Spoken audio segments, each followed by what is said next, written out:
All right, folks, Powell, now the questions are getting a little redundant. We're going to take a moment to sneak in here. As you can see, the markets are responding positively. A lot of major breaking news in this event already. So we've got the power panel to help us break it down. I'll just say the QE that's not QE, the T-bill purchases, $40 billion. I think the line he said was just they need ample supply for reserves. Nothing else, Danielle. Well, and also, they removed the cap on their standing repo facility, and he basically said that $40 billion can go up. So it's going to all be dependent upon what liquidity is like as we go into the year end, when on December the 31st, I promise you, we will all be talking about overnight rates spiking, which is exactly what prompted the Fed to launch not QE in 2019 that eventually led straight into QE. The market is interpreting this very, very dovishly. Very, very bullishly. Is that why you're smiling, Allie? You're counting money, smiling, huh? One, because I saw you in the calculator during the break. Yes, like, yeah, okay. I love seeing her passionate, and yes. So I think that does two things, right? First, puts a lot of liquidity out there. Second, likely gets the 10-year down, which hits the major thing they're dealing with, which is mortgage rates and accessibility of housing. So to me, it's sort of cheeky.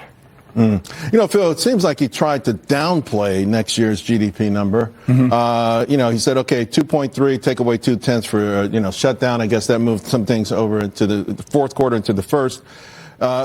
Mention AI, consumer spending. He did not mention one big, beautiful bill. No, he couldn't do it. Just couldn't do it. Couldn't get the words out of his mouth.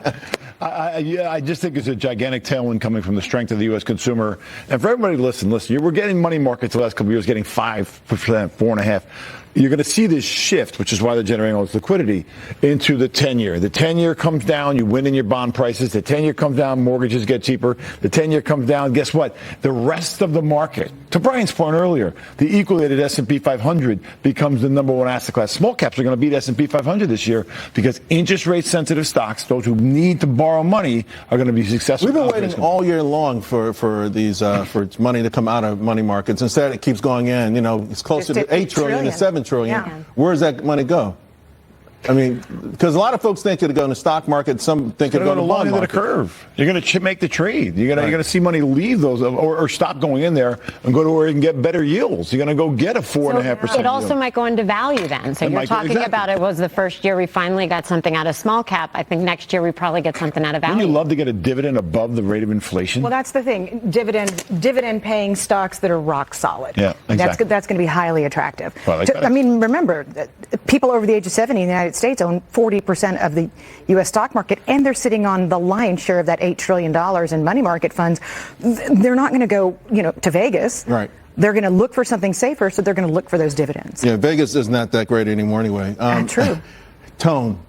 This is a lot different than that last. I mean, he came out like spitting fire. He was upset, like, don't expect a December rate cut. He had a chip on his shoulder. He looks a little listless today. I don't like low energy. Well, riding off into the sunset. Powell only gets the labor market, the labor report that's coming out next Tuesday, 24 hours in advance. That's why he's hemming and hawing and saying, don't pay attention to these data because they really couldn't collect it right. So he's trying to downplay any disappointments in the data going in because he completely got burned after the last meeting when he had to do a 180 and switch to, oh my gosh, we've got to cut rates again. Well, that's been his, that's been the arrow in his quiver. That's all data dependent. We're data dependent. We're data dependent. They now don't have data. The data is. They made a lot of assumptions without data, though. I mean, they made some major changes in their data. One quick thing. So the Fed funds rate at 3.4. Almost everyone I talk to thinks 3.1, 3 by the end of the year. So this suggests fewer rate cuts then, right? I mean, you weren't necessarily for a rate cut today, were you? For me, I think that if you have a strong U.S. economy and you cut rates too much, you could reverse inflation. That worries me quite a bit. Like, imagine what would happen to both the equity market and bond market if suddenly yields have to reverse and go higher. So I think a methodical pace makes the most sense. What's finally happened, there's some relief. We're down quite a bit from where we were not 18 months ago. So I just think we have this tailwind of a stronger economy, which they lay out. An employment market, which I argue is at equilibrium. For every job you're losing, you're getting. Look at the JOLTS number. Still hold on pretty well. And suddenly you got a really pretty strong U.S. consumer. What does it mean? Probably a good market for equities and fixed income next year. And I don't think they should rush to cut rates further. All right. Paging Goldilocks. Let's go back to Jay Powell.